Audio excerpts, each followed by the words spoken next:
Hi, welcome to Charles Sturt University IT Masters Hacking Countermeasures short course. What are we going to cover in this short course? I think the name is telling everything. Our aim is to stop cyber crime. And how can we do that? Via training you guys. What we planned here is we planned some real life scenarios, the important stuff that you have to understand, which will give you lots of benefits. A, you will learn to be more secure. B, if you're into certifications, you will be able to get some EC Council credits, not through this course of course, but this course is going to give you the first step to doing that. What else? If you want to do a university class with us, with Charles Sturt University, we have also a subject which is called the IT 516 Hacking Countermeasures. What we're covering in the next 5 weeks is basically a small portion of this class where you can understand how you can protect your environments. My name is Erdal, Ozkaya, and my details are here. You can email me either at eozkaya@csu.edu.au or erdal.ozkaya@itmasters.edu.au. I got a personal blog as well. Feel free to reach me out if you have questions, but please, our main communication platform will be, as I'm going to show you very shortly, is our learning platform. We have today Jason Howard with us as well. Jason is our course director at Charles Sturt University. Jason?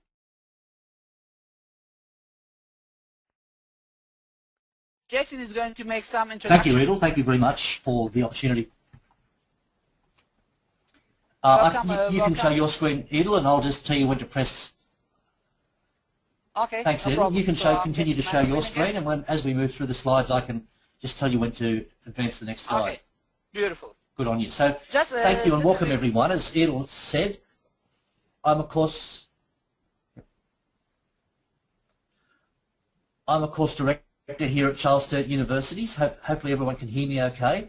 As Erdal mentioned, I manage courses at Charles Sturt, in particular our IT programs.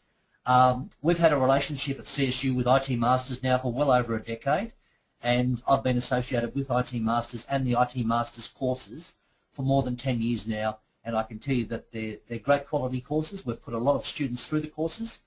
One of the courses that relates to the subject we're looking at tonight that Erdal's going to deliver, the short course, is the Master of Information System Security. Now it contains a subject you can see highlighted there in yellow, Hacking Countermeasures. That subject is actually based on the material from this short course. So just quickly, our Masters consists of 12 subjects. It's a distance education course available to international students or Australian students, so it is delivered entirely by distance education. And a mixture of academic subjects and industry subjects which prepare you for various certifications within the industry, such as the Certified Hacking exam or the Certified Incident Handler exam. So it's a good mix between industry and academic. Another interesting thing about this course is that there is a pathway into the Masters for people who don't have a bachelor's but do have extensive industry work experience. So if that's you, or if the course looks interesting, please get in touch. There's some email addresses down the bottom there to find out whether you're eligible, or if you want to ask more questions of me, you can send me an email at jhowarth@csu.edu.au. So just moving over the screen now, Erdal. CSU is a leader in distance education. You can see there, compared to other universities in Australia, we're number one as far as distance education enrolments.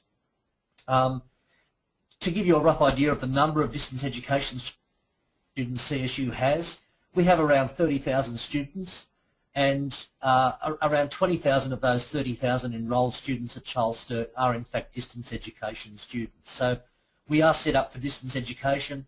We have a great technology platform. We offer lectures like this to our students. We allow you to do all of your study by distance without ever setting foot on the campus. Okay, so really tailored to working people. And another quick slide before I go. I don't want to spend too much time, but CSU is also the market leader in Australia for postgraduate IT education, and there is a snapshot of enrolment numbers from various universities, some of them big names. As far as postgraduate IT, which basically means master's level information technology courses, CSU is well and truly the leader. So that, along with our leadership in distance education, means that if you are considering a master's in the IT area, particularly in the security area, then CSU is a great choice. So look, that's all from me. I'll hand back to Erdal. I hope you enjoyed the short course, and please, if you have any questions about pursuing study at Charles Sturt University, please let me know. So thank you, Erdal. Thank you, James. By the way, as he mentioned, believe it or not, I also finished my master's here at CSU as well. So I'm not just a lecturer at CSU, I'm also a proud student, proud graduate from the university, which I had lots of experiences, which you're going to see very shortly. So this is my contact details. If you have any questions, feel free to reach me out from Facebook, Twitter, LinkedIn. If you have a Windows phone or Android phone, you can download my apps. Who am I? As I mentioned a few minutes ago, I have a Master of Information Security degree, Bachelor of Science degree. I'm also a Microsoft Most Valuable Professional, and I'm also teaching certified ethical hacking classes besides being a lecturer at Charles Sturt. I'm doing at the moment my PhD. Hopefully soon I'm going to be one of the guys who's going to have the doctor title. And I'm trying to do my best to be worldwide in security conferences as speaker. I just came last week. I was at North America. Basically, I was delivering 3 security sessions. I was selected a few times Instructor of the Year by EC Council. As you can see, I'm also certified EC Council instructor. 2 years in a row I won the Best Instructor Award. Very soon I'm going to speak at Hacker Halted for the 2nd or 3rd time this year. I have the various awards, which is Best Speaker, or I did deliver lots of classes such as Certified Ethical Hacker. So I'm not here to talk about myself. We wanted to show you that you're in safe hands. The university is a leading university. I'm all across the world as well, teaching, speaking conferences. I have one request from all of you, please. So I know most of us are using social media, and please, I did create a beautiful hashtag, which is Stop Cybercrime.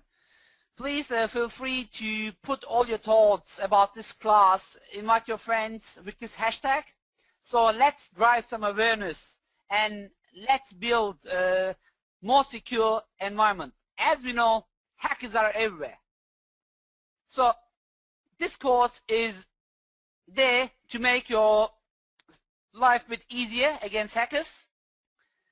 By now, all of you should have access to learn.itmasters.edu.au. From there, we have lots of different classes, but of course, this is all about hacking countermeasures. So right after this class, the recording is going to be on the week 1 folder, and as long as the class goes ahead, everything regarding this class is going to be in these folders for you. We have also a form, so unless you have a specific question which you don't want to share with everybody else, email me. But if it's a question which you think it's going to benefit everybody else, please go to the discussion forums. And in the discussion forums, I couldn't click the right button. As you can see, we have already lots of entries. Many people from IT Masters or CSU are already in there. We will try to answer your questions.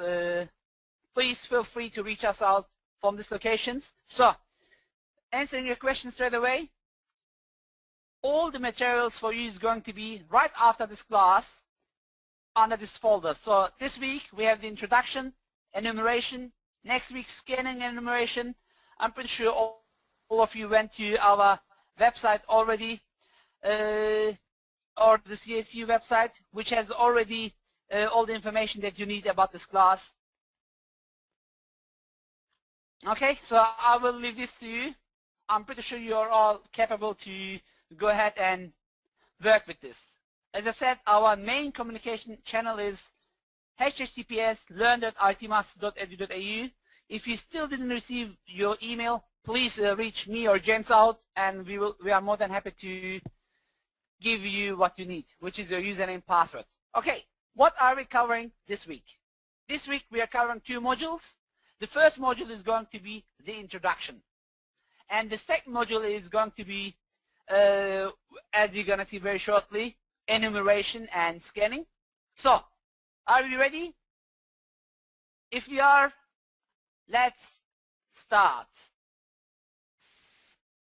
First of all, warning.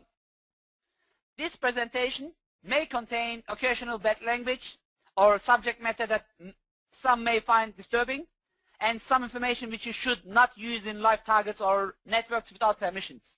So, please, taking this course is not granting you any access to scan any network that you feel like. Even if you're working in a company, you should not use the tools without permission from the management to do your penetration testing. So, what's going on? As we all know, around 86% of the desktops are these days Microsoft. But we have also Apple, Linux, and then some other operating systems around there. And the bad guys always are a step ahead of the good guys, which is us. What they do is they create new tactics.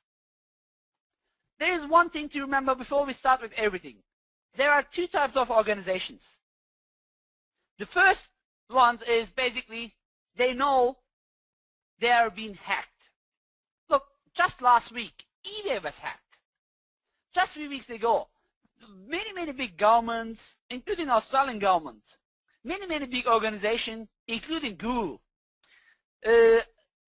Apple last week. If you just yesterday again, if you having an iPhone or iPad device and you reside in Australia, you know that there is at the moment a virus going on, which is locking your phones, and many people think, hey, these devices are secure. So there are 2 types of organizations, as I said. Once they realize they have been hacked, and the other ones, they haven't realized yet they have been hacked. So moving forward, there will be 2 types of organizations. Those, they adopt the modern threat environments, they fight against the bad guys, and those who don't. As we all know, attackers are trying every day different methods to reach us out. So, what can we do to protect ourselves? How can you be an ethical hacker? First of all, we have to understand what the bad guys does. There is a threat landscape which is changing nearly every day, sometimes every hour. So it is the bad guys who's trying to steal more and more of your stuff. So how is this happening? First of all, we're getting these days the BDOY, bring your own device, or mobility. These days, most of us have our Android phones or our iPads, Microsoft Surfaces in our hands, and we are accessing wireless public networks. We are accessing, networks in our friend's house without knowing what do they have. So, look, just within 4 or 5 years, we change from a defined environment to a disappearing perimeter. What does this mean? Today, lots of employees are sending back home to work from home. What does bring this to us? It is bringing a new priority. This priority is the old security methods. Having a firewall, having up-to-date antivirus, being patched is not the only way to be secure anymore. So the improvements which is done by software giants, as I said 3 minutes ago, are driving the hackers to new tactics. And their first aim is these days you. Why it's you? Because you or your end users are much easier targets than your corporate environments, as your corporate environment has most probably a HIPS, a host-based intrusion detection system, maybe a NIPS, a network-based intrusion detection system, antivirus, firewalls, UTMs, trade management gateway. But did you know that 75% of the users, they use the same password on every site? I'm pretty sure most of you will remember the Sony PlayStation attack. Sony was hijacked, I think 2-3 years ago. They had to be down for 3-4 weeks. What happened after 3-4 weeks is Sony was back online. They found out that around 46% of the users did not bother to change their passwords. Or, please be honest, who is not using the same password on their email and Facebook, or LinkedIn, or Twitter? As you can see, Robert Cicilline from McAfee has stated that around 75% are using the same passwords. Yeah, who cares about Facebook, right? But what about your banking? What about your small online businesses? So, as this is a vulnerability which is known by bad guys, they are aiming more and more to steal passwords from you to attack your businesses or to be yourself. As we all know, a couple of weeks ago, I think it's now more than 2 months now, an airline has disappeared. A Malaysian airline has disappeared. So it was a sad story. I'm not going to talk about the technical issues, okay? But the interesting thing is, based on the news, there were 4 people with stolen passports, which means they steal someone else's passport, and they traveled with this airline as being someone else. How did they do that? Most probably some of them via online attacks. So what is important? It's important to look around you. As you can see in the headlines, more and more headlines are showing that more cracking, more hijacking, more viruses is coming on. You can see that even a 20 years old boy can be hacked. If you check on Twitter, more and more storm is happening. You know, you will see that people are getting attacked. If you just use the right techniques, which I'm not going to mention in this class, you can even buy credit cards from the internet. You can buy guns from the internet. You can buy lots of like basic card printing documents from the internet. So why are we showing you this? To be honest, this is the reason why we need more and more ethical hackers. So, as we all know, there is 3 types of hackers. One is the white hat hackers, which is you, the ethical ones, who is there to protect their networks, who is there to protect their environments. 2, the gray hat hackers. What is a gray hat hacker? A gray hat hacker is who was in the bad side and who changed now to a good side. Basically, they use their skills to protect people.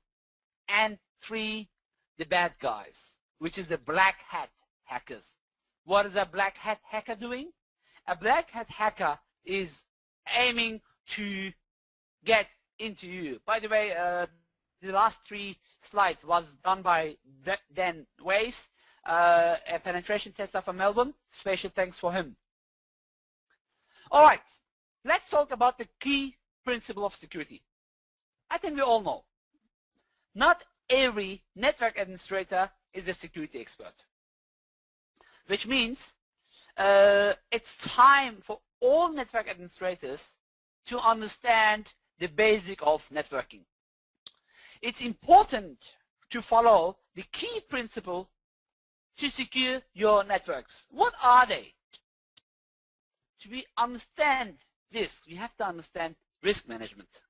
Risk management is a process which we, as humans, which we start to learn out of birth. As soon as a baby is born, you know, they do the reflex test, and I don't know if you ever saw it. The baby is just grabbing, you know, grabbing the hands, trying to not to fall. Or look at little kids. First, they start to crawl, then they start to walk. How? When they start to walk, you know, they take some. They don't go step up and walk. They, you know, they said, oh my God, am I going to walk? They fall down. They will do a risk management. Oh, if I fall, it's going to hurt me. You know, even little kids, they do that. Of course, what I'm trying to show you here is, it's not what little kids do. I'm trying to tell you that risk management is part of our life from early stages. So, why should we not understand risk management in our environment? A probability plus consequence equals risk, which means you are using computers. You are going to underground websites and downloading cracked software, downloading free MP3s, downloading free books, downloading free movies, free operating systems. Don't laugh, but I saw people downloading free cracked antiviruses. So the question is, if you're going to these kinds of websites, what is the biggest issue? You are taking a risk. You should start asking yourself this question: why people are giving you stuff for free? I mean, I'm not talking about free software, okay, which is like in an app store where you can go and download. No. I'm talking about an underground website which gives you some kinds of modified software. And I've got a demo which I want to share with you here. I want to show you how bad guys do trick you. For that, I'm just switching to my demo environment. Give me 1 second, please. Not this one. It just timed out. Give me a few seconds. I'm gonna make it up while I'm talking. It timed out, so I'm just launching it in my other screen, and I'm going to show it to you very shortly. Let me just talk a bit more, and while the demo environment is getting ready again. So I want to tell you a couple of golden rules until my demo environment gets rebuilt. First principle of security is understand it. There is no completely secure. I mean, I saw so many people saying, I'm using Linux because I'm secure. Hey, what is Linux? It's an open source operating system. What is open source? It's open. What does open mean? People can easily look in the source and launch attacks. I use Apple. I'm secure. Really? Please look at the recent Apple attacks. I'm using Microsoft Windows. I'm secure. Really? Look at the vulnerabilities there. So I'm not saying an operating system is better than the other one, but as you can see, I'm using Windows because I believe if you use the right steps, Windows can be a bit more secure, or at least more productive. But we can argue about this, and as I said, this is not a session where we're going to talk about products. This is a session where we're going to talk about threats, where we're going to talk about how we can understand this threat and how we can expose it to stop the bad guys. To be able to stop the bad guys, we have to understand what our assets are. So an asset is sometimes your laptop. Which one is more important? Your $2,000 worth of laptop. Yeah, I know I got lots of students from all across the world. Some of them are from, less earning, some of them, for some of them is $2,000 a very expensive laptop. For some of them is a very cheap laptop. It's not about the value of the laptop. It's what is inside of this laptop, the data. If you're doing online banking in a $50 worth of laptop, which one is more important, the data or the laptop? Same applies to your phone. Same applies to your USB stick. So what I'm trying to say here is, it is really important to understand the importance of your assets. And this is also being classified by ISO. I'm also an ISO, probably as you saw in my introduction. I'm also an ISO consultant. So an asset is an elimination of value for your organization or for yourself. To understand the value of your asset, you should put a classification. Okay, this is hardware, it costs X dollars. This is software, it costs Y dollars. This is your site. This is your organization structure. This is your personal. Personal? Do you think spying, do you think espionage is just happening in the movies? Really? What about Edward Snowden? I'm pretty sure most of you did hear about this name. If not, please go put it in your favorite search engine. Google it, Bing it, Yahoo it, have a look into it. Edward Snowden, Anna Chapman, they are one of the few of the very popular spies who launched insider attacks at NSA, or who was really a spy who was caught in America, sent back to Russia. We know that more and more governments these days are hiring hackers. And these hackers creating threats. What is a threat? A threat is a potential cause of an unwanted incident which may result in harm to a system or organization. A threat is usually causing a vulnerability. Why? Because a vulnerability is a weakness. What kind of weakness? A weakness of an asset or group of assets that can be exploited by one or more threats. Think about this. If you're married and let's say you're a male, myself, I go with my wife to a club. Alright, it's a weekend, we want to have a couple of drinks together. And when we go to this club, let's assume there are lots of females, okay? I'm pretty sure my wife is going to feel threatened. Or if there's lots of boys, they look like my wife, I will be feel threatening. Just trying to give you an example. So, knowing 86% of the desktops are Windows is giving attackers an opportunity saying, you know what, why should I use my time to attack Windows? What I can do is, to attack Linux or Apple. I know the popularity is Windows, so I have more chance to hurt someone. Same applies to mobile phone. Did you ever hear about Windows Phone virus? No, because Windows Phone is not that popular yet. But you hear lots of Android vulnerabilities, which you can download from unsecured Play Stores. Google Play Store is probably a bit more secure, but we know that Google has bypassed a couple of security incidents. They couldn't catch it up until it was reported by security researchers. So, what is information security? Information security is the protection of information from a wide range of threats in order to ensure the business is continuing, which will minimize your business risk and, of course, maximize your ROE, which is your return of investment and your business opportunities.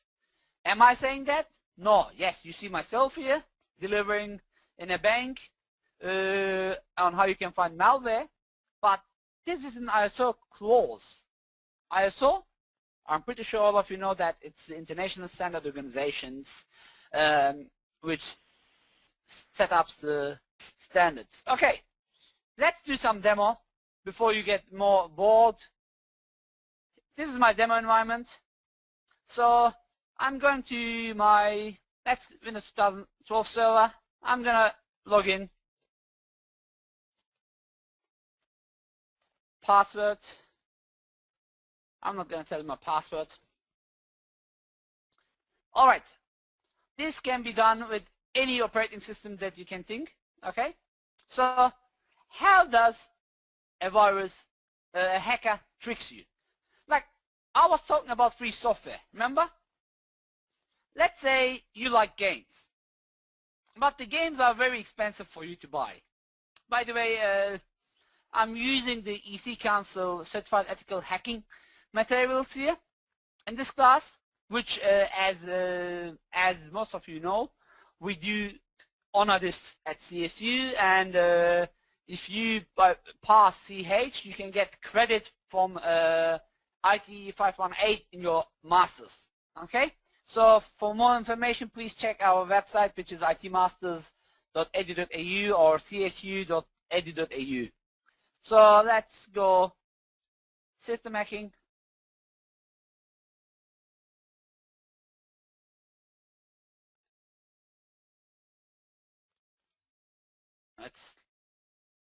Sorry, for some reason it's a bit slow today.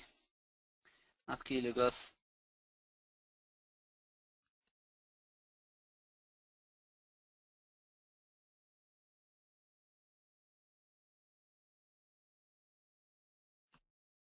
Okay, my screen is frozen. I don't know if you can see it.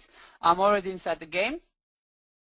James, can you please verify what are you seeing in the slide? Sorry, in the screen? Not seeing the game yet, just seeing the CEHV8 directory listing. Give me 1 second. Give me 1 second, please.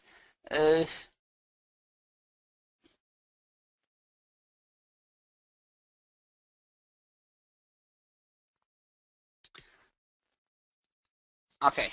Can you see the game screen?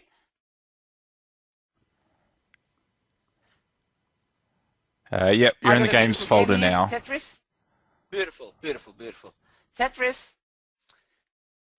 That's my Tetris game. Let me start the game. Ah, beautiful. Guys, can you please give me 5 minutes? Let me just finish this game. I'm going to continue with the class. Turn. No. That's not my aim. As you can see, this Tetris is around 200 kilobytes.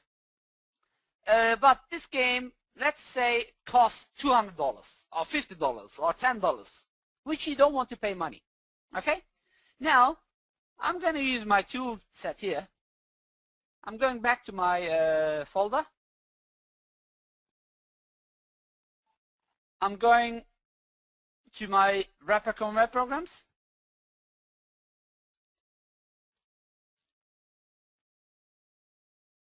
No, not here, sorry. Ah, yeah, it's there. Sorry, I didn't see it. Wrapper web programs. One file maker.exe. I'm double clicking on it. I'm going to install senspy one maker.exe.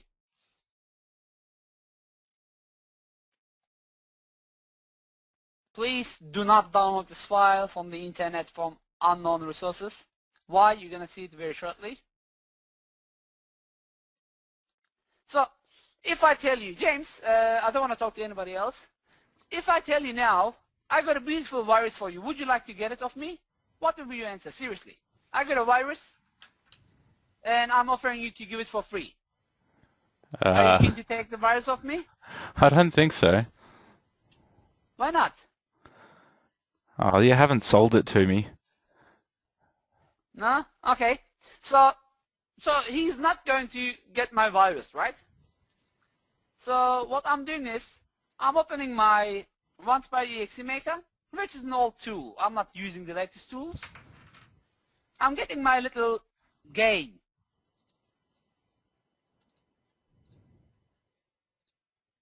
Add file.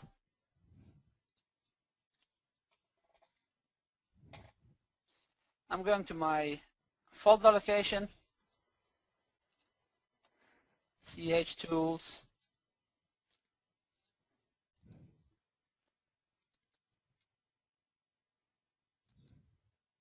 let me get some viruses. So when I offer a virus to James, he will not take it off me. But let me go get the game. You like the game, right, James? If I offer you the game, will you take the game for free? Absolutely. Oh, yeah. Alright, let's click on G.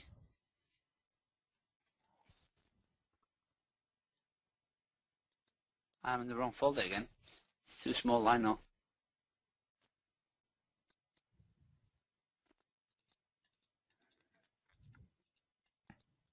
I'm sorry, the screen is a bit slow, I noticed that.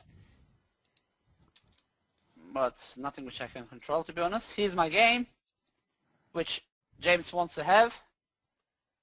No problem, James. I'm passing you the game right now. Here's the game. But you know what? I don't want to just give you the game. Please notice the size of the game. 200 kilobytes.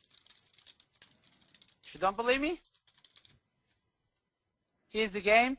Here's the size, 200 kilobytes. Open. Now, I know James wants that game. But I know he doesn't want to get the virus from me. So I'm going to add another file, which is going to be my virus. So to do that, I'm going to select my virus. Again, look, I'm going to select the old virus.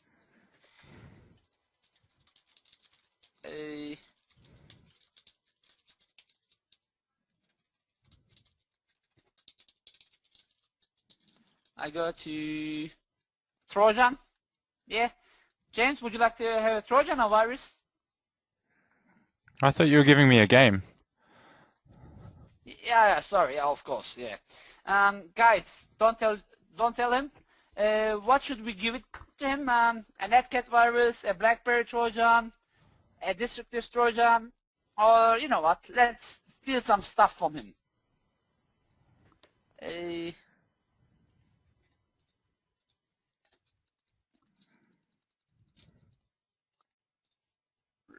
Let's get the remote access Trojan. Open.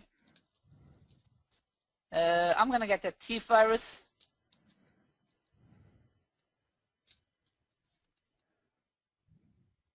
And please look at the size of my virus.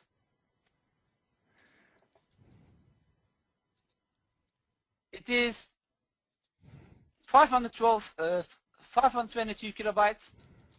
Open. I want to save this as one file. Save it into my desktop.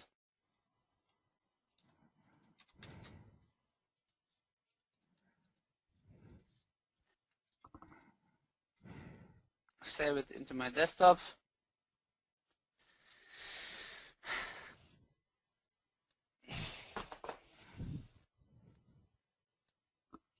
It's not a good time to have slow internet.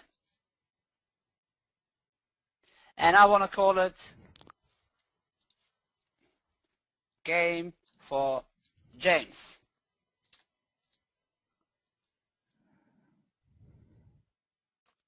Save. Now, check the size. There is one little file. Right click, properties. Remember, my original game was 200 kilobytes. And this is 700 kilobytes. Again, remember, the virus was 522 kilobytes. So anyway, let's double click. I put this up on the internet. James, go ahead and download the game. Beautiful, here's the game. This is supposed to come in the background. I don't know if you noticed, as soon as I start the game, okay, at the background, this has started as well. As James is going to download this from my web server, probably I'm going to get his IP address as well, which is going to give me access. I'm going to show the rest of the demo later, but it's going to give me access to connect to his computer.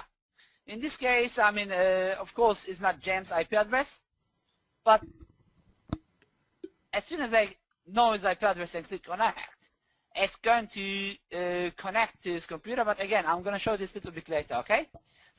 So now, when I say there is nothing on the internet for free, do you understand what I'm trying to say? I hope this is a bit more clear what I'm trying to tell you. Okay, why it's important to understand this? There is a triangle which you should know. What is a triangle? It is called, that's our security triangle. Security, ease of use, functionality. If you make something secure, it's going to be hard to use, it's going to be less functional. If you make something less secure, it's going to be maybe functional, easy to use, but less secure. So, what is your aim? Your aim is to find the middle dot, right?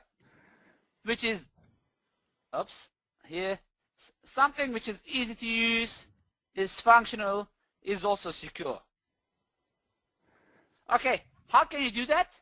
Why another triangle, which we call CIA? Hold on. Is this American CIA? No, no, no, it's not the security, I don't know, something investigation office. It's C for confidentiality. What does confidentiality mean? Alright, James, are you there? Yep. Do you mind telling us how much money do you got in your bank account? You wouldn't want my bank account, not much. $10. You know, just tell me. Ah, come on. See, he doesn't want to tell it. Why? Because it's confidential, right? We have 1,000 people, more than 1,000 people here live. I can see more and more people are connecting. We have more than 6,000 people, 7,000 plus people registered who's going to watch the recording. You don't want them to know how much money you got, because confidentiality is the propriety that information is not made available or disclosed to unauthorized individuals. In this case, us. Correct me if I'm wrong. You don't want to share how much money you got. Alright. You said it's $10. Let's assume this is right. Tomorrow you're going to train station, knowing you got $10. You're going to the counter, you want to buy a ticket to the city, but the lady in the counter says, sorry sir, your card has been declined. You check of it, hey, seriously, you don't have $10, it shows $0. But you thought there was $10. So the integrity is not right because someone else used your money. You wouldn't mind if you see $100,000 there instead of $10, right? James? Sorry, it's just going through text questions. Yeah, I know. You wouldn't mind instead of $10, $100,000. Correct me if I'm wrong? I'd be suspicious, but probably secretly pleased. Okay. So the integrity is the propriety of safeguarding the accuracy and completeness of assets. Then we have also availability. Now, James has $10 in his account per backup, but he's here in the hacking class. He's gonna learn how. No, I'm joking. You know, he wanted to use his $10, but it wasn't available because someone else had unauthorized access to his $10, and they used it. So it wasn't available. This is what we call CIA. Do we got any questions about that? James, do we got any questions before I move on? We've had a few content questions along the way that I've flagged for you if you'd like to field a few of them now. All right. I don't think specifically about CIA, but No. I'm just basically any question. yep. I'll put a couple to you now. No, The I'm first showing one you here is any of those CEH tools that you were showing before. Are they going to be publicly available or available on the short course site? No, because they're all viruses, and we can't. Even if they're all viruses, we can't share them. But if they sign up to our classes or to EC Council CH material, they will be able to get it. Even if they buy the books, they won't be able to get access. And this is there only for demonstration purposes, remember? Yep. There are some tools around, and I think you have some linked on your blog and Yes. such. You'll be putting some of them up on the short course site, though. Yes. For example, this tool, Kali Linux. What you can do with this? You can come. You can start, for example, Metasploit. We're gonna talk. Look, we're gonna talk about Kali Linux more and more and more. Where you can create also viruses. Exploration tools. Let's go Metasploit. You can create a virus with Metasploit as well. I'm gonna cover this a little bit later, okay? Or if you go to my blog, as Jem said, you know, where's my blog? If you go to my blog, and if you search CH tools or hacking tools, which I recommend,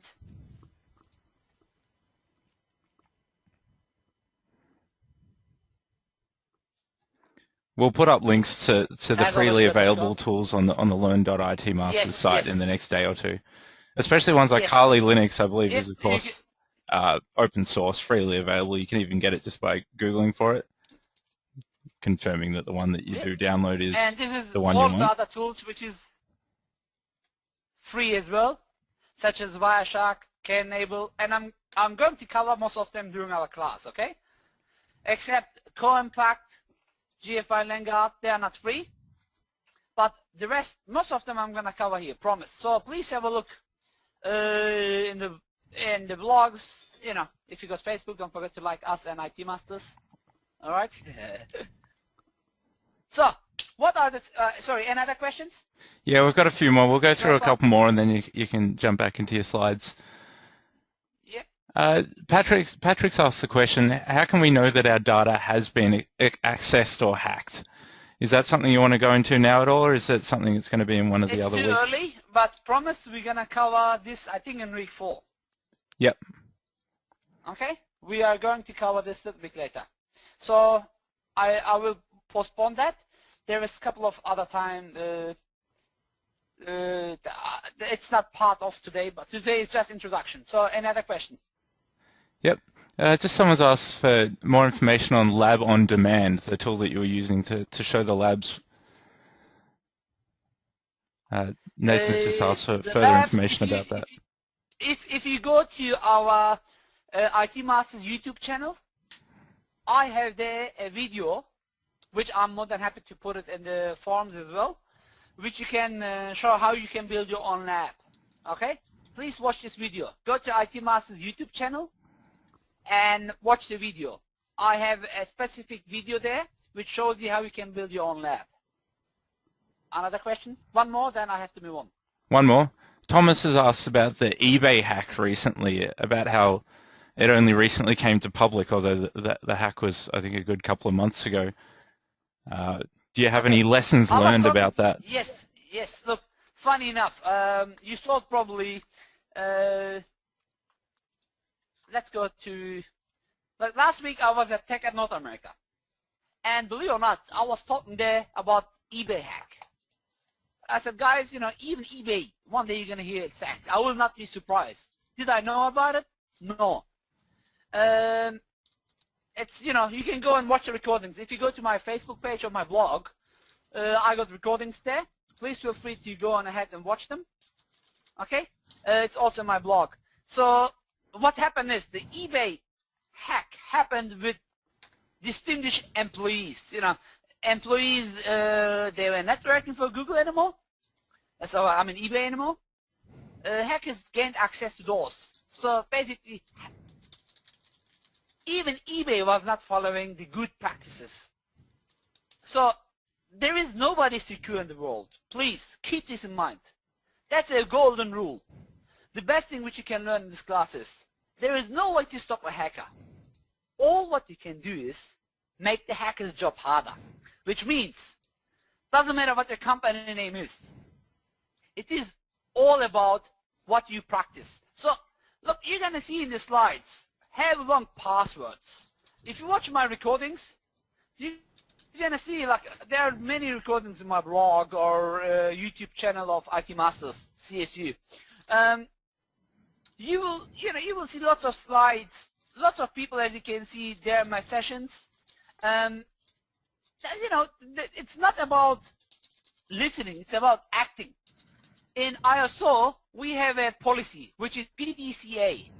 What is PDCA? Plan, do, check, act. What does it do? It is basically telling you, plan your security, check your security, do the best practice in your security, and act on it. And it's a cycle which goes around. Again, if you come to my blog, I have a couple of articles on this. Please go ahead and watch this later, okay? So I'm going to get your questions.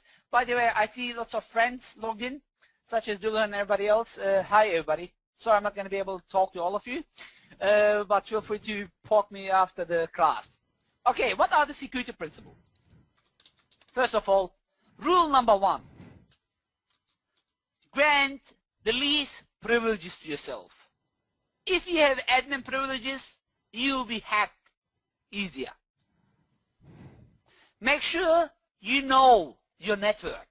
Make sure you know your operating systems. Make sure you know your access points. Think about your house. If you go to work or school and police called you, sir, there is a fire in the house. What is the easiest entry point to your house? You will probably tell X window. Correct me if I'm wrong. So you should know this also when it's come to your security. You should know your security very well. Then you should reduce the attack surface. How can you do that? To be honest, why having up-to-date software? Why having antiviruses? Why having firewalls? What else? You should avoid assumptions. There is nobody out of the box secure. All, do not assume. I believe eBay will hack me, protect me. No. I believe Apple is secure. No. Windows is secure. No. It's not about the brands. Don't forget. It's about protecting, detecting, and more importantly, responding. How can you protect? While being aware. How can you be aware? I mean, close to 7,000 people is aware they joined to this class. But there is also different ways. Go to forums, sign up to forums, keep eye on blogs, read news about technology, and try to be aware of security. Try to understand your enemy. The more you understand your enemy, the easier you can protect yourself. So there's two ways. Either you're going to shield yourself or you're going to defend yourself. So this guy at the left, which is myself, or this guy at the right, which is myself, you don't have the right to shoot the hacker, but you have the right to stop the hacker.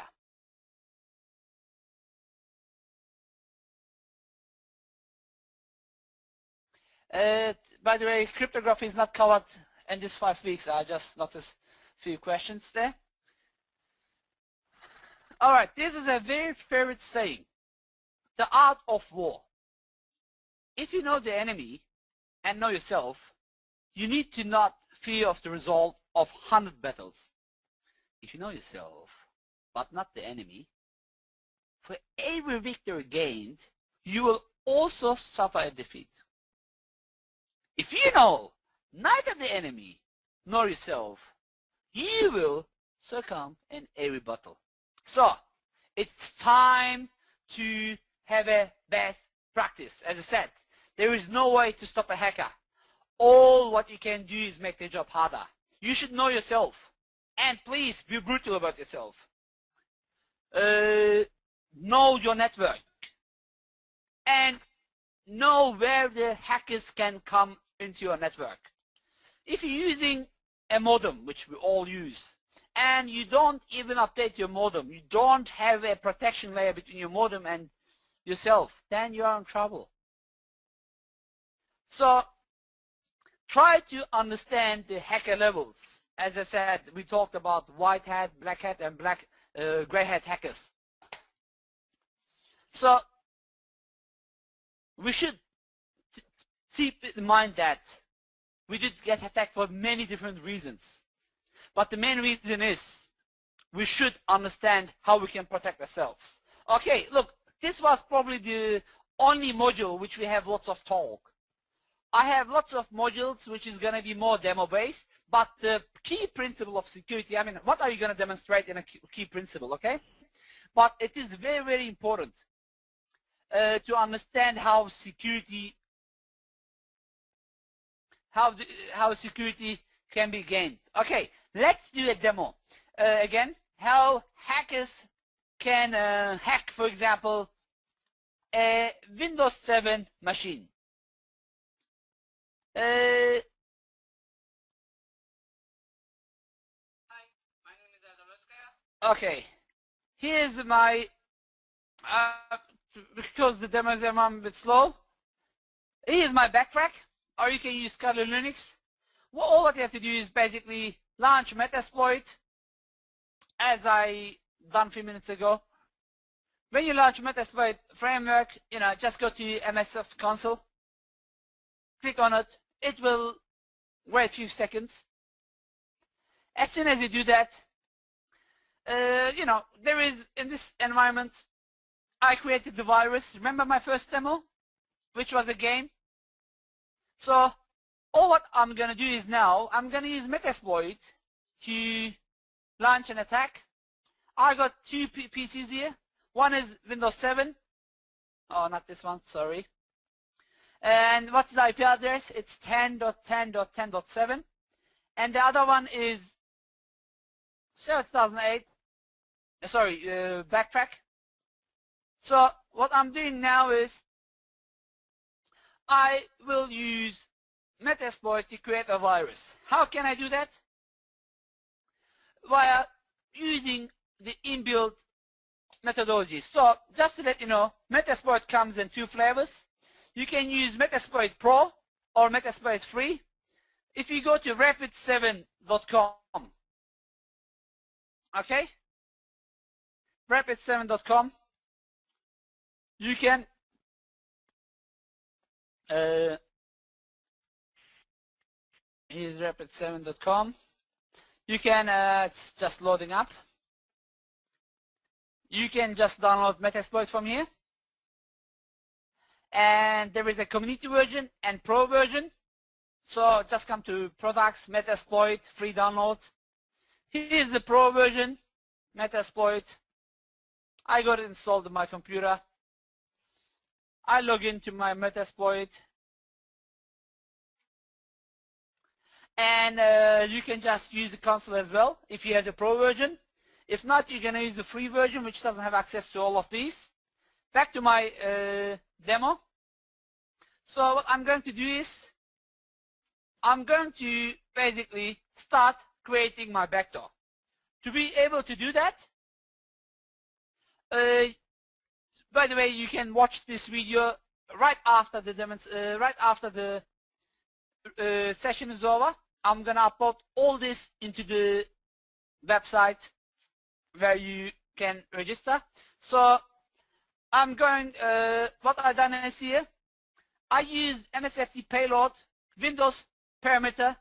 I'm using a reverse TCP shell into the IP address. Remember, my other Windows PC had .7 IP address. And I'm creating a desktop straight into my virus. I'm creating into my desktop a virus, which is virus.exe. it will create the virus straight away. All what I've done is MSF payload space Windows Metapreter reverse TCP, you know, and now I'm sharing this virus. And what I'm going to do is I'm going to jump to my Windows 7 PC. So you can watch the video later just to save some time. This is my Windows 7 PC. I'm just connecting to the share, and here's my virus ready to get export. Of course, nobody is gonna go double click on virus.exe. What they will do is I'm gonna wrap it with a game, with a free movie, with the MP3, with the ebook, remember? And then I will go, you know, share it on the internet as soon as you download the free game. I'm going to be able to interact with you. How? I'm going to use an exploit. So the exploit is ready in Metasploit. All what I do is say use exploit multi-handler. I go to the handler. Because you double click into my virus, I'm gonna first set the exploit, okay?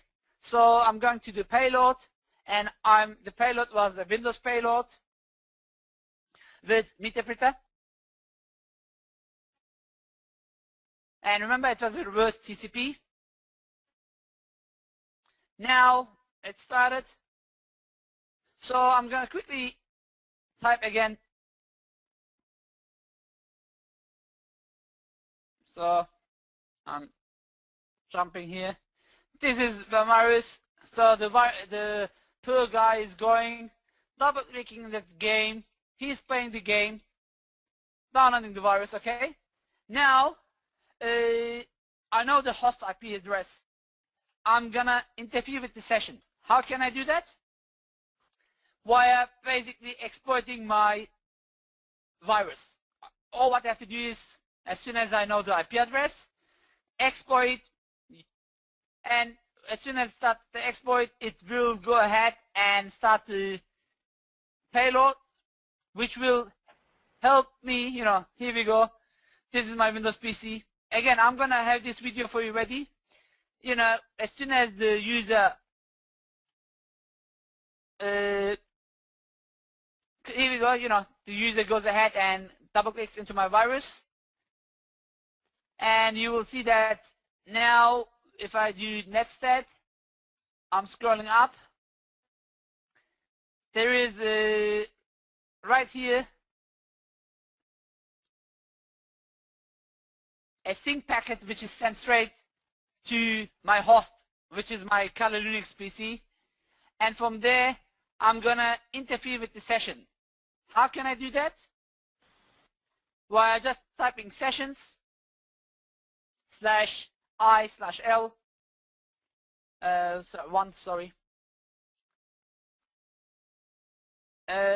which will start the sessions, okay? And then I am boom in the Windows desktop. I can just use the commands to connect to the backdoor, to connect to C drive.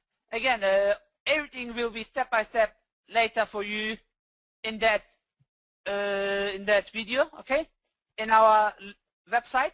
So we have only 2 hours time, so let me cover some stuff as well, so you understand how hackers work. So I'm going to answer 2 questions. I can see James has flagged some of them.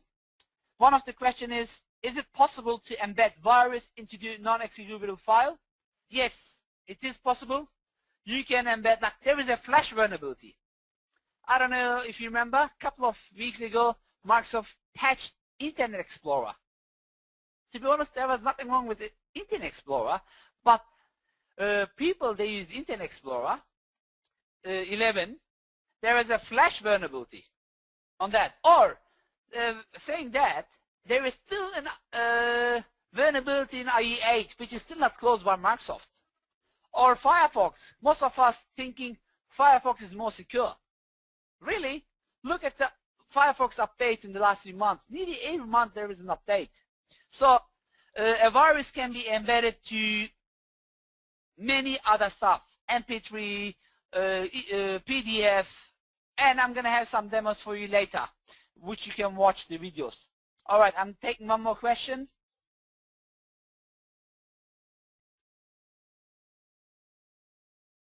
One more question. James, can you help me? I'm trying to, there are too many. I read one, I found one. Okay, hold on. Is there any way to remember many passwords? That's a good question. To be honest, if I knew the answer, I would answer it. Look, there is a free tool. If you're using Windows 8, there is a tool called, let me just open Control Panel. Here we go. Windows Credential Manager. It's a free tool, so you don't have to go ahead and download something else, where you can save your credentials into Windows. Of course, I'm not going to double click and show you my credentials, but you will see that these credentials supposed to be, you know, it's recorded. It's too late now. You saw what you're supposed to see, you're supposed not to see. So you can just manage your credentials from Credential Manager. If you don't have Windows 8, there are some free tools which you can use, but to be honest, the best way is not to write your password anywhere, even though it's been encrypted. You know, it's like safe. If you're a thief and you come into house, your first aim will be probably the safe. Why? You know, all the valuable stuff will be in the safe, right? But I know breaking safe is harder than breaking anything else in the house. So, does it give you the answer? Maybe KeePass, yeah, as James said, is one of the tools. Or I know there are some tools for Linux, for Android phones. Like I'm using one of the current Android phones, which I'm not happy, to be honest. But Samsung, again, which I'm not happy, has a software called Nox, A-N-O-X, which is like Windows Credential Manager. For your Apple, there are again a couple of tools which you can use. Okay, let's move to Module 2. How's the class going? I hope you're happy. I can see we didn't lose much students, which is good. Okay. James, did I miss one more question I can take? Any question that you think is important? Marco has just said, you said viruses can be embedded in an MP3 file. Sorry if you already covered this. How will the virus be run if the application reading it is passing it as a music file? Okay. I'm gonna upload a video later to show you that. So an example is Flash. How is your Flash running? Or an example is PDF, for example. How can you embed a virus into PDF? I got already a recorded video for that, okay, but I'm not going to run now. Please go ahead and watch my session. Let me open just my blog somewhere. If you watch this session here, hacker tools for ethical hackers to protect Windows clients. Come click into this, okay? Please go ahead and click this link here, which will take you to Microsoft website. So it's safe. And as you can see, within 10 days, more than 5,000 people, or close to 5,000 people watched it. So please feel free to come and fill the comments, rate the videos yourself as well. I have here, together with Raymond, I'm showing you how, actually Raymond is demonstrating you how you can do that. Okay, so please go ahead and watch this, as we have only 45 minutes left, and as time, you know, I can't just go into everything. I'm really sorry, but it is possible. Okay, and promise I can show you a few stuff later. If I finish earlier, I can do a demonstration with Metasploit, and you will understand it. So, what are the phases of hackers? Every hacker is using 5 phases, which is 1, reconnaissance, 2, scanning, 3, gaining access, 4, maintaining access, 5, clearing tracks. I know some of you are going to say, Erdal, what are you talking about? Please think this as you going to a club or to a cafe. You know, I say, James, do you know a good club? I know you're in Melbourne. You know, I'm single, which I'm not, but just an example, okay? I'm single tomorrow night in Melbourne. Can you recommend me a nice club where I can go meet some girls or some boys, some friends? You say Club X, for example. You know, X is just any name. I'm not. Interesting choice. I don't know if it's a real name. Okay, so let's go with Club Y. Okay, Club Y. Okay, Club Y.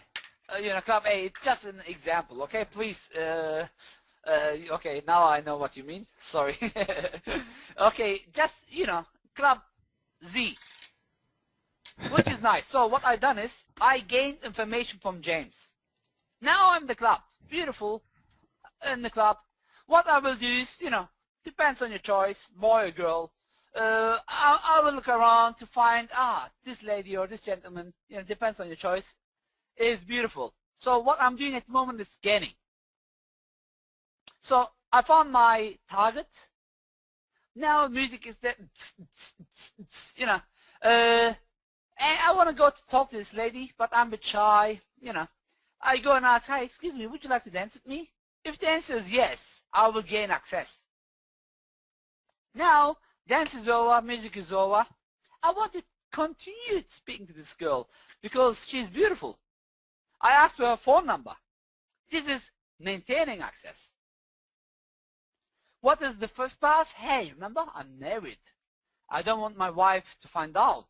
So now it's time to clear the tracks. So let's put this into the hacker's world. Hackers use different tools for reconnaissance. What is that? For example, they use tools such as Maltigo. What is Maltigo?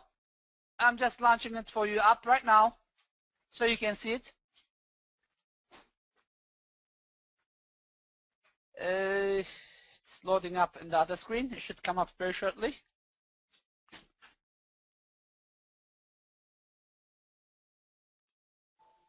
Here we go. This is Maltigo.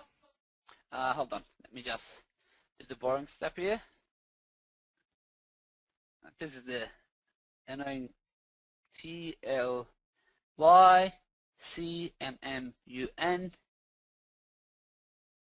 HTY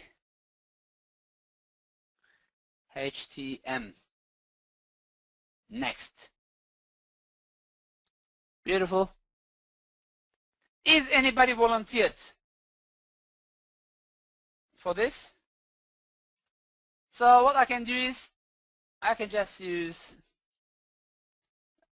you know, it's in the other screen again. Give me 1 second. I'm gonna. All right. I can drag and drop it here.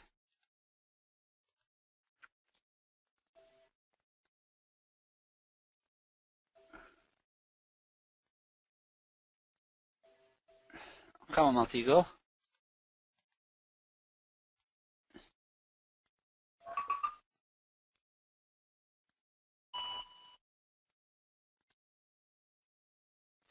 It doesn't allow me to drag it to the screen. Okay, hold on. Change screen. Screen monitor 1. I think now you can see it. Can you see my first screen? No, you can't. I could for a second. Yep. Beautiful. Here we go. So let's get, for example, a person to find about it. So I'm not gonna ask for a volunteer. I'm gonna use myself, just in case we found some information. So right click, run transforms. I'm just, to make it nice and easy, I'm gonna run all of them. You know, I'm just gonna ignore all of it for now. I accept. So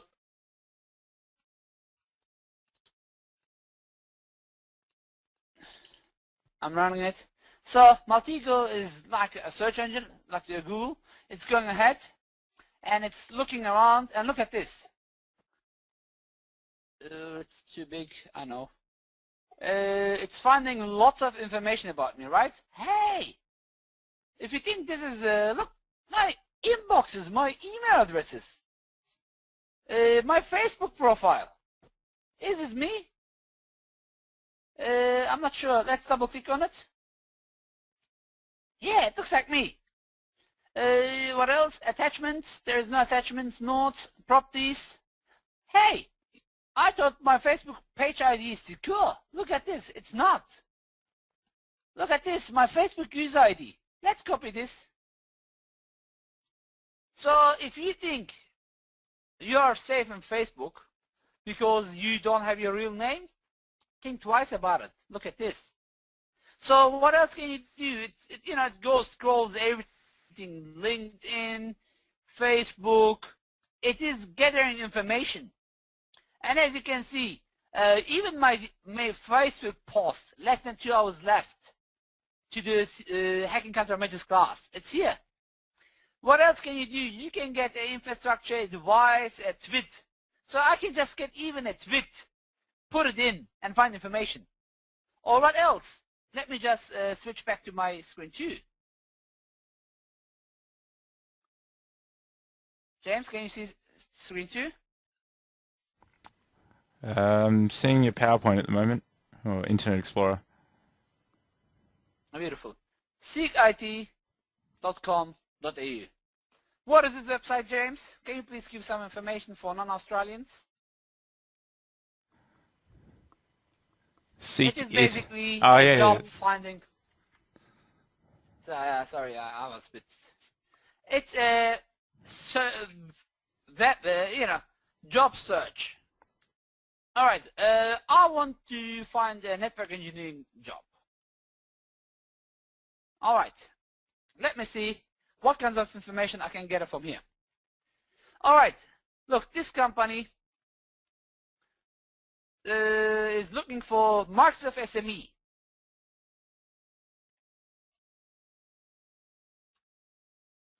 Clinic recruitment has a number, blah, blah, blah, blah. They are looking, but look, this says the company name is not given, but I can look a bit more. Look, they're looking for someone who understands Active Directory, WSUS, Windows Deployment Services, VMware, SharePoint, high and low level design, depth knowledge. So, do you understand what I'm trying to show here? You can just scroll through. Here we go, in Wintel, for example. They're looking for Windows administrators. You understand Microsoft technologies, which means that company here is using Microsoft technologies. I mean, look, this is not something secret, right? People are giving information out. Data3, oh, one of my customers, is looking for someone who understands Microsoft networking. People give stuff away here. So, remember, Reconnaissance, what was Reconnaissance? Is basically where attackers get information as much as possible. They can do it actively or passively. What is an active recon? Where you call, like you do dumpster diving. You go to recycle bins and try to find some passwords, some secret information from there. Or passively via Google, via Bing. Then second step was scanning. You can do port scanning, vulnerability scanning, network scanning. If you remember, I was talking about Metasploit. Here's my Metasploit. Let's scan a website. I can call this demo. If you know the IP address, it's very easy to find IP address. I'm going to show you something a bit easier to make you. I'm pretty sure most of you do use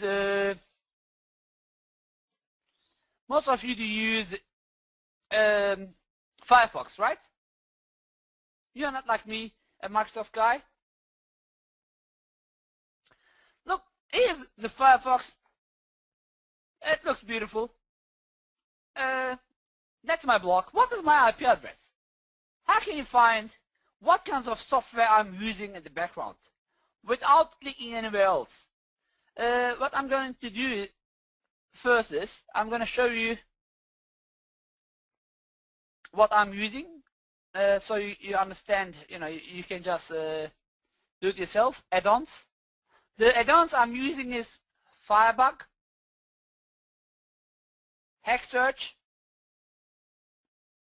Header Spy, Netcraft Anti-Phishing Toolbar, Server Spy, Share IP. Okay, this is the toolbars that I'm using. I can just come here. As you know, I can just click and load them, or I can just have them here. Well, I just click into this little icon here, which is HackSearch. I can search for username and password, for example, about this website. Or I can, the new Firebox, it doesn't fit into your screen. I can gain information such as DNS details.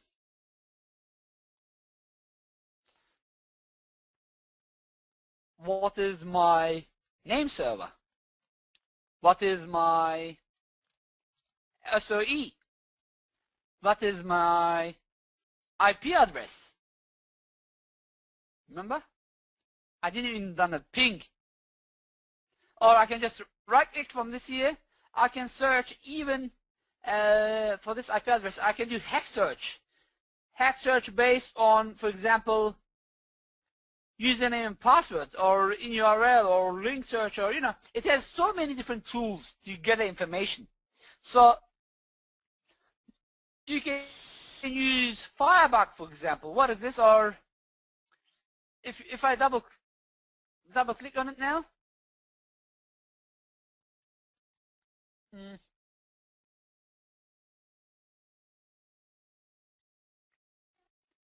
here we go. Not this here, sorry. But I don't have much in my blog. Let's go to Microsoft.com. Microsoft.com. I can look into running scripts. Why it's important to find out scripts? For example, my blog here. I have some scripts running at the background.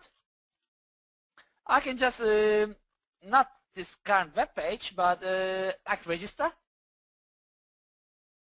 As soon as you go here, you will see that the script is going to load out here. Here we go. Here is the script that I'm running. So if you go to websites and see what kinds of scripts they're running, what is one of the benefits? You can just run XXX attacks, right? Cross-site scripting. Or you can go see what kinds of cookies they're collecting, how big the cookies are, where the information has been sent, what kinds of information has been started. You can go and deny cookies, accept cookies. So it's giving you lots of information. Now back to my blog. Remember, I copied the IP address without even pinging it. I can just go to Windows X, of course, go to PowerShell, and do this, ping.erdal, Ozkaya.com, or I can go to DNS, network tools, tools.com. I can do the same thing from here, online. I can run, for example, a HTTP header scan, or based on IP address, or based on ping, based on lookup. You don't have to really do it just from your computer. You will see the traffic between my home computer and my blog, and all the firewalls that I'm passing, all the stuff between me and my ISP. What else? You can come through and do, for example, DNS record search for me as well. So back to the topic. It is giving, you can collect lots of information, and then you can start scan. Remember, I was looking in that club, which is club A, to find my partner. So this will scan and start the process using Nmap. Yes, this is the pro version. You can always use the free version from here to run it as well. You can come to Kali Linux, password, not password text, explanation tool, Metasploit, or these tools here to run it yourself, which will help you to find vulnerabilities, network information as well. Remember then I talked about gaining access. In my dancing case, I went and asked if you can dance with that lady. The hacker, as soon as they gain access, if you remember my video which I run, hacking Windows 7 Metasploit, there what I done is I used some shells to connect to Windows. I was able to remotely access Windows. Then I want to maintain my access because I want to steal the credit card details, maybe host my illegal stuff in that person's computer. So it is a farce where the attacker compromises the system, where his backdoor, rootkit, Trojan, whatever he implemented, is active in the computer. And once you're done, it's like you go to your table, you finish your food. As soon as you're done, you go, clean your teeth, wash your hands. You clean the tracks. You wash the dishes, or you put the dishes into the washing machine. So, refers to this state where the attacker is clearing the tracks because otherwise he or she will be in trouble.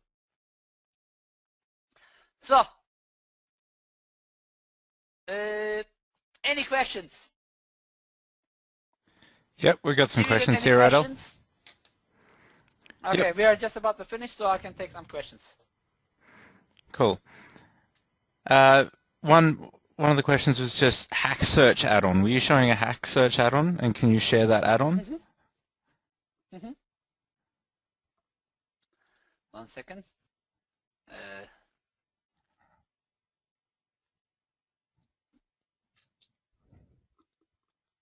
Come on. Here we go. Hack search add-on. Yeah, this one. Yes, that's them. You want to see the name here? Hack search add-on. What's the question? Yeah, Sean just asked, can you share that add-on? I guess if you just show it and then we can. No, I can't. Just go to Firefox Add-ons Manager, search for it, get add-ons, type it here, hack search, search, it will find it here, and download it. To be honest, that's the only time when I use Firefox. Hack search. All right, thanks, Erdal. Because I got it installed, Yep, we got another question here. I'm going to show you websites where you can. Yeah, I'm listening. Yep, from David. To help with this course, what home setup is recommended to train and practice on? Okay, if you watch the... Okay, let me just open YouTube. YouTube.com. Please go ahead and subscribe to IT Masters. Do you know this website, this video channel, James? You should register yourself as well, please. Our own one, yeah, I know it.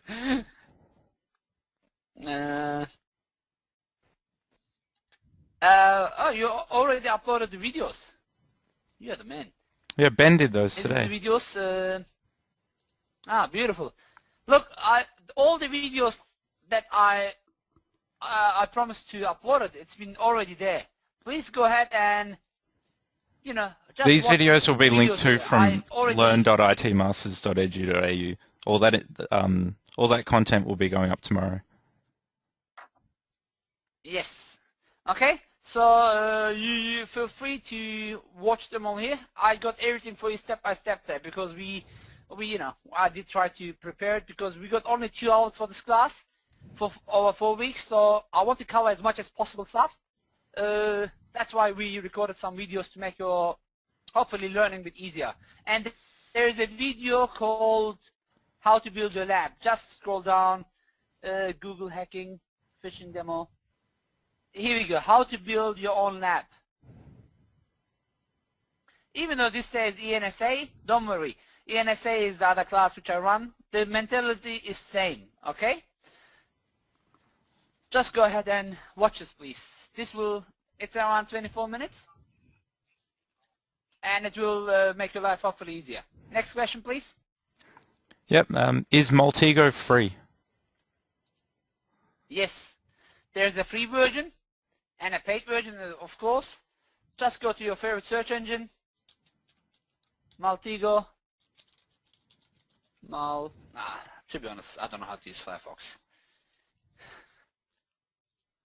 Maltego. And please don't write any comments. I love Internet Explorer. You don't have to love it. It's personal choice, okay?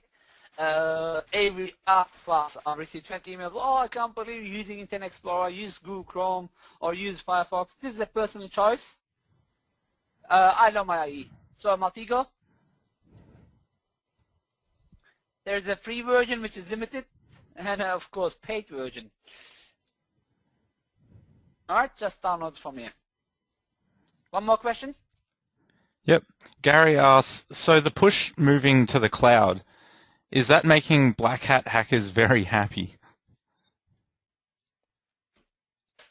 Yes and no. To be honest, some cloud providers, such as Google, they are very open with you. They say, you know what? You own nothing. We own your data. We scan your data. We will do whatever we like with your data. So if you put your stuff onto Google, then you accept the fact they are looking into it. What about Amazon or Microsoft? They are a bit more protective on what they're doing. But now to answer the question, is really cloud more secure? Probably they are a bit more secure than ourselves, but if they gain access, then by the way, Liam, thank you for everybody who started to do Stop Cybercrime. I love you guys. Please, everybody, please go and do Stop Cybercrime. I tweeted a few minutes, today. I'm looking for that tweet, which was really a good article. If I can find it, what Microsoft is doing about their cloud. Here we go. Please go and read this one. Mark Pesnovich is one of my heroes. I want you to read this article, what Microsoft is doing against its cloud protection. So they're working hard. I know Amazon is working hard as well. So the answer is yes and no. Only time will show. But yes, the hackers are getting happier because if they find the right way, they're going to get access to your data. But again, this company says billions of dollars. They do their best to protect their credibility. Any other questions? I'm going to take 2 more, then I'm going to finish the slide deck and come back to the questions. Alrighty, 1 second. What kind of reconnaissance is social engineering? All right, social engineering. It could be two. Social engineering could be active and passive. If you're doing a shoulder surfing, for example, is active. I know I keep going to back to my blog, but I got a session on this already, which was delivered 2 weeks ago at Tech at North America. Please go and watch that, okay?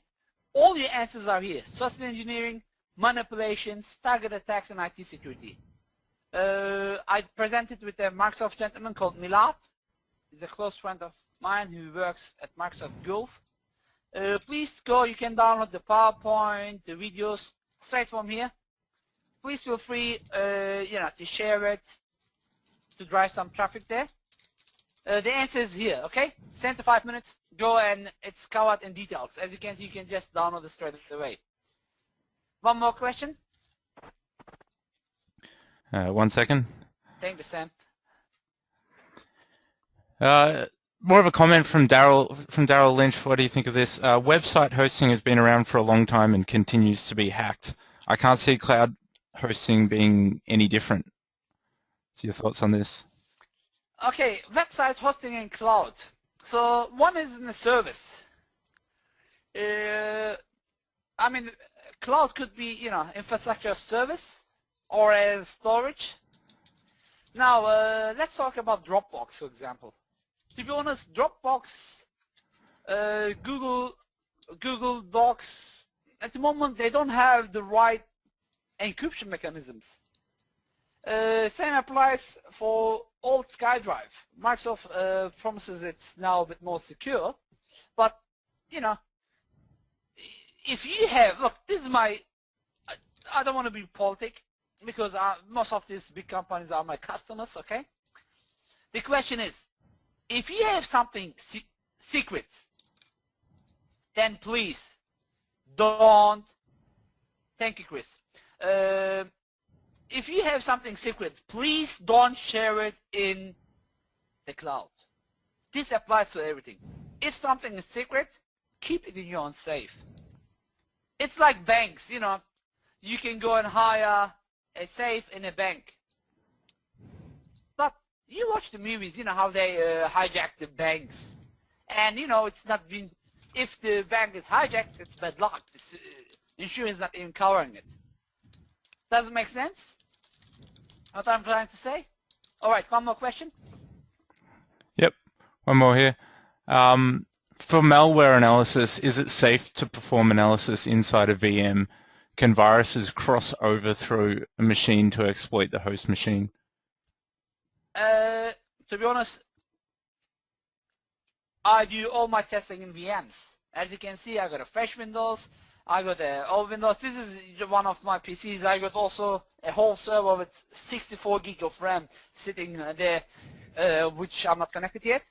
You can, you know, if you, if you're using Hyper-V, which is free, or all what you have to do is make sure that when you create your network, I'll see if I know where my network is. All right, make sure you have a private IP addresses which does not talk to anything else. Or, you know, if you want to talk to your computer, you can use internal. If you want to connect to the internet, you know, make sure you act this. Is Hyper-V the only one? No. You can use Oracle, you can use VMware. There are lots of tools which you can use, but I think you all understand. I'm a fan of Microsoft, and I make most of my money by securing Microsoft. Does it make sense? So yes, please use virtual machines. That's the right way. Okay, let me finish the slides. Then if there is some time left, I will continue. This video is already in the... This is how the hackers find us. So I got a Windows 8 PC. So you'll be able to watch this around 6 minutes. Please watch it in your own time. As you can see, I'm using a virus, and this virus is helping me to launch an attack. Okay, so please watch this later. I don't want to spend the time. I prefer to answer some questions. Computer security. This is a beautiful, you know, funny slide deck which I love. Please read it yourself. I'm giving you a few minutes.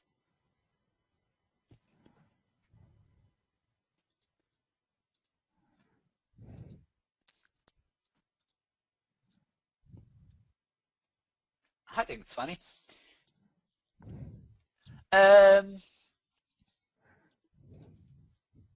I guess all of you read it.